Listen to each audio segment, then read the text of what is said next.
qué importante es la autoestima. Y la autoestima es fundamental en nuestra vida porque nos hace tirar para arriba o tirar para abajo.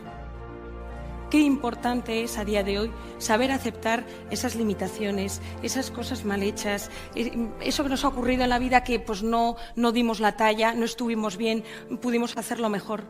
Es decir, el ser humano es un ser interior. Nosotros tenemos vida interior, alma, y esto es lo que nos diferencia de los animales.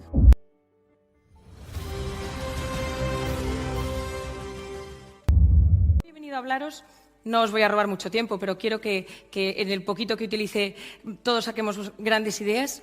He venido a hablaros sobre ese yo que todos tenemos dentro, ese yo que vale la pena, esa versión que todos tenemos dentro y que, por desgracia, hay muchísimas veces que no sale. Y no solo no sale, sino que además nos tira para abajo. ¿Y qué es esto? El poder sacar lo mejor de uno mismo. Para sacar lo mejor de uno mismo, lo primero de todo es que tenemos que tener muy claras varias ideas. La felicidad es el gran tópico. Todo el mundo la anhela, todo el mundo lo desea y, sin embargo, muy poca gente se considera feliz. Nosotros, en la consulta, cuando nos viene un paciente nuevo, llegamos y bueno, pues nos metemos en su vida. Cuéntame qué te pasa, cómo te sientes, cómo estás, y vamos pues entrando en las profundidades de esa persona. Y a mí, desde hace ya bastante tiempo, la gente viene y me dice: Isabel, tengo depresión. Entonces a mí al principio decía, bueno, pues qué alegría, ya me hacen el trabajo, yo ya ni diagnosticar casi. Sin embargo, me he dado cuenta que no es así. Lo que la gente llama depresión es que no son felices. Lo que está pasando a día de hoy en la sociedad es que la gente no es feliz.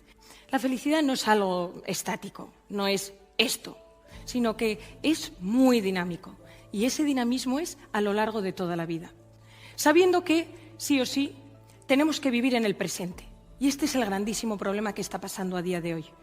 Es decir, cada vez vivimos más en el futuro. Y la felicidad es estar instalado en el presente, habiendo cerrado las heridas del pasado, y porque todos tenemos heridas, y saber aceptarlas, y mirar hacia el futuro. ¿Qué pasa? Que vivimos en el siglo XXI. Y es la sociedad del ayer, es decir, todo lo queremos para ayer. Vivimos en una sociedad que es lo más rápido que se haya visto nunca. Entonces, ¿qué ocurre en esta sociedad? Que no nos permitimos parar, no nos permitimos estar en lo que estamos. Nosotros en la consulta, en muchísimas ocasiones, tenemos que decirle a los pacientes: tienes que parar, tienes que aprender a estar en lo que estás haciendo. Desde disfrutar de una ducha, disfrutar del café de la mañana, disfrutar del periódico, disfrutar de tus hijos, pero aprender a parar. También tenemos que tener en cuenta que, como vivimos en una sociedad que es de cara para afuera, esto suele costar mucho. Y no solo cuesta mucho, sino que también se tiene muy en cuenta en las comparaciones. Entonces, llegamos a un extremo en donde vivimos siempre con ganas de hacer más. Es lo que se llama a día de hoy la cronopatía. Es decir, estar constantemente con la necesidad de aprovechar el tiempo, de que todo mi día haga cosas y esas cosas tengan una función. Por tanto, decir, no, tengo que parar, tengo que saber disfrutar del momento, habiendo, insisto, superado el pasado y, sobre todo, mirando hacia el futuro. Y una vez que tengamos un poco asentado que esto es lo que nos va a hacer sacar lo mejor de nosotros, nosotros en la consulta somos mucho de pequeñas pinceladas, pongo aquí lo que yo llamo una ecuación de sacar lo mejor de ti. Vamos a irlo desgranando, pero quiero que penséis todos vosotros a día de hoy qué cosas os hacen felices. La primera de todas es la que nosotros llamamos el proyecto de vida. Decía Séneca: no hay viento favorable para una persona que no sabe a dónde va. Y el proyecto de vida es esa idea, ese camino que yo he trazado en mi vida o que yo he empezado a pensar que podría hacerme feliz y podría ser, bueno, pues un poco los hitos de mi vida. Y nosotros siempre hablamos de 4 puntos fundamentales: el amor, el trabajo, la cultura y la amistad. De todos ellos podríamos hablar largo y tendido, pero sí es verdad que me gustaría que fuésemos un poquito desgranándolas. Lo primero de todo, el amor. Y el amor a mí me gusta dividirlo en 4. La primera de todo es el amor a uno mismo. Qué importante es la autoestima. Y la autoestima es fundamental en nuestra vida porque nos hace tirar para arriba o tirar para abajo. Y en esto es importantísimo primero conocerse. Yo tengo muchísima gente en la consulta que me dice, no, si yo ya sé perfectamente cómo soy. Y pasadas 2 sesiones dices, bueno, entre lo que tú pensabas y lo que realmente eres no tiene nada que ver. Entonces, el ser humano nos tenemos que conocer y tenemos que conocer las cosas buenas y las no tan buenas, porque somos humanos. Entonces, importantísimo conocerse. Y una vez que nos hemos conocido, empezar a comprendernos. Mi padre dice una frase que a mí me gusta mucho, que es comprender es aliviar. Fijaros a partir de ahora, en el momento en que vosotros comprendéis algo porque lo habéis conocido, decís, pues claro, es verdad. Y en ese punto podemos pasar a aceptarnos. Qué importante es a día de hoy saber aceptar esas limitaciones, esas cosas mal hechas, eso que nos ha ocurrido en la vida que pues no dimos la talla, no estuvimos bien, pudimos hacerlo mejor. Qué importante es aceptarlo. No con resignación, sino una aceptación activa, que diga, bueno, pues de esto yo voy a aprender, para finalmente superarse. Ya os digo, nosotros en consulta tenemos mucha gente que nos dice, Abel, yo quiero que me enseñes a hacer esto. Y digo, bueno, vamos primero a conocernos, comprendernos, aceptarnos, para finalmente superarnos. Y aquí, para la autoestima, yo en general siempre sugiero 3 preguntas. La primera es, ¿cómo me hablo yo a mí misma o a mí mismo? Es decir, ¿cómo es esa voz interior que va comentando lo que yo hago en mi día a día? ¿Me autoboicoteo? ¿Saco lo mejor de mí? ¿Tiro hacia arriba? Y tenemos que saber esta voz interior qué nos produce. Lo segundo es, ¿a qué le tengo yo miedo? ¿Qué cosas en esta vida me producen bloqueo, me producen parálisis? Y la tercera es, ¿cómo me bloqueo? Cómo yo me enfrento a estos bloqueos. Y entonces hay gente que puede gritar, puede llorar, se puede ir, se puede callar. Y ahí que conozcamos estas 3 respuestas, porque esta es la base y fundamento para que luego nuestra autoestima no dependa tanto del exterior, sino de nosotros mismos. Entonces, decíamos, el amor a uno mismo. Esto parece muy soberbio, pero insisto, tema de la autoestima. 2, el amor a otra persona. Y aquí sí que podríamos estar hablando muchísimo rato y no lo voy a hacer, pero qué importante es acertar en la elección afectiva. Decía Don Quijote, al que acierta en el casar no le queda en qué acertar. Entonces, saber que nuestra elección afectiva va a ser clave y fundamental para toda nuestra vida. Es la decisión. Nosotros podemos cambiar de ciudad, de trabajo, podemos cambiar de país, de amistades, pero esa persona que nosotros le entregamos el corazón, esa persona en la que nosotros compartimos una intimidad, se quedará siempre, aunque solamente sea en el recuerdo, pero es un recuerdo emocional. Entonces tenemos que saber que nuestra elección afectiva a día de hoy tiene que ser clave, y más en un mundo en donde todo lleva a dejarlo, no luchar por la pareja, cambiar de pareja, etcétera, etcétera. Entonces, darnos cuenta de la importancia que tiene a día de hoy el que nosotros sepamos aunar corazón y cabeza en esa elección afectiva. El tercer amor, uno mismo, a otra persona, el amor a algo trascendente. Es decir, el ser humano es un ser interior. Nosotros tenemos vida interior, alma, y esto es lo que nos diferencia de los animales, una de las cosas. Por tanto, nosotros tenemos que tener una verticalidad en la vida, tenemos que ver más allá, tenemos que querer, gozar y gustar de algo que sea intangible. Los que tengan creencias religiosas, a esa religión. Los que crean en algo superior, en ese superior. Es decir, saber, querer y cuidar es intangible, que hace que nosotros tengamos una amplitud de miras. Y por cuarto, un amor bien establecido a nuestro vínculo primario. ¿Quién es nuestro vínculo primario? En general suelen ser nuestros padres. ¿Cuántas relaciones de padres o cuántas malas relaciones de padres con hijos han afectado luego al comportamiento, a la conducta, a la elección afectiva de esa persona? Entonces, tenemos que saber que las relaciones de los padres con los hijos es complicada, pero no porque sea complicada, sino porque es que ningún padre nace sabiendo y ningún padre nace sabiendo ser padre. Entonces, al final ahí se crea un dinamismo y una relación que es muy complicada. Entonces, solo con esto ser consciente de lo importante que es que ese vínculo primario esté bien establecido. De hecho, de cómo se quiere...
quieran los padres entre ellos y de cómo los padres quieran a sus hijos, dependerán muchísimas decisiones de ese hijo el resto de su vida, de comportamiento, de conducta, de elección afectiva.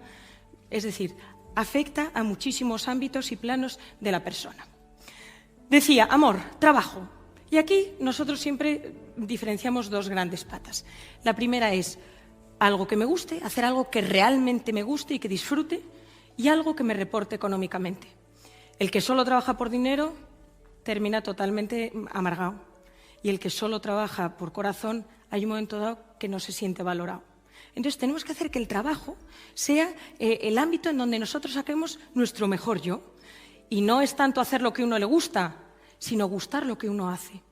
Y ahí hay que meterle pasión, el aprender a estar en las pequeñas cosas. Y si esas pequeñas cosas es pasar unos números a un Excel, el ponerle cara a esos números, el ponerle trascendencia a esos números, el pensar más allá de esos números. Digo los números como puede ser en el ámbito médico, en el jurídico, los abogados, lo que sea. Pero el saber que ahí hay que meter mucho corazón, porque nosotros pasamos entre un 60 y un 73% de nuestro tiempo trabajando.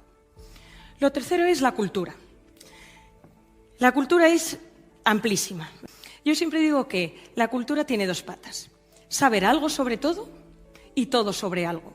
Y si además ese todo sobre algo no es de nuestro trabajo, entonces nos hace personas mucho más completas. ¿Y qué es saber algo sobre todo? Que no puede ser que a día de hoy no sepamos un poquito de historia, un poquito de literatura, algo de música, algo de vinos, algo de decoración, algo de cocina. El ser humano tiene que conocer, tiene que gustar el conocimiento. Y la cultura es lo que nos abre luego a tener hobbies, a disfrutar de la vida, a sacar parte de nuestra creatividad, es decir, de utilizar todo nuestro hemisferio derecho. Y esto va muy de la mano con la amistad. Qué gran problema el de la amistad a día de hoy. ¿Cuántas personas, cuántos jóvenes veo yo hoy en día en la consulta de tengo 10.000 seguidores, tengo no sé cuántos seguidores, tengo 1.000 amigos en Instagram? Y a la hora de la verdad, ¿cuántos están ahí? Vivimos en una sociedad en donde no se conecta el tú a tú. Nosotros estamos mucho más cómodos con una pantalla. Entonces tenemos que volver a conectar con nuestros amigos. Y ahí es tener 4, 5, 6, 7 íntimos, en donde puede estar un hermano, una hermana. Entonces, saber trabajar muchísimo la amistad. La amistad es el plato fuerte de la vida. Lo segundo, hemos dicho el proyecto de vida en nuestra ocasión, lo segundo es los conocimientos. Y esto iba muy ligado a la cultura que os he dicho. Vivimos en una sociedad en donde salimos de la universidad y ya no volvemos a tocar un libro. Y no puede ser. Tenemos que estar en constante movimiento, en constante aprendizaje. Habrá cosas que nos gusten más, cosas que nos gusten menos, pero qué importante es descubrir, curiosear, gozar por aprender cosas distintas, porque de esto hace que nosotros vayamos abriendo nuestra amplitud de miras. Gracias al conocimiento, nosotros somos capaces de poder relacionar conceptos, de vernos a nosotros mismos, de entender qué nos pasa. Y por eso es importantísimo que nosotros saquemos ese curioso que llevamos dentro, que trata muchas veces de tirarnos para abajo, pero que también nos hace el abrir nuestro campo de miras y aprender mucho más. Y lo tercero que hemos dicho en nuestra ecuación, proyecto de vida, conocimiento y trabajar la voluntad. Yo recuerdo, tendría 7, 8, 9, cuando mi padre me dio un libro y me dice, Isabel, la voluntad. Y desde entonces la voluntad.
voluntad nos ha acompañado allá donde vamos.